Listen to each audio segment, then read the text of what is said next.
দুইটায় বাকি খাইছে মালিকের দোকানে। বাকি খাইয়া এখন বাকি খাইছে হইলো 2,500 টাকা। ঘুরাইছে 2.5 বছর।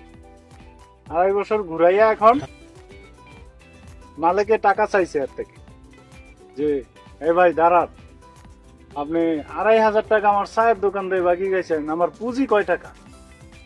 মানে 2,500 টাকা বাকি খাইয়া লাইছেন, তাও আজকে 2.5 বছর আমার টাকাটা দেন না, আমার দেখে ওন্দা ঘুরা যান গা। পরে কুদ্দুসে, এটারও তো লাঠির শক্তি বেশি, কয় কি আমার থেকে টাকা খুঁজস? এত বড় সাহস কেমনে হইলো তোর? আর কয় টাকা বাকি খাইছি? 2,500 টাকা। কয়দিন হয়েছে? 2.5 বছর না হয়েছে? তোর মতো শেষরা তো আর দেখছি না।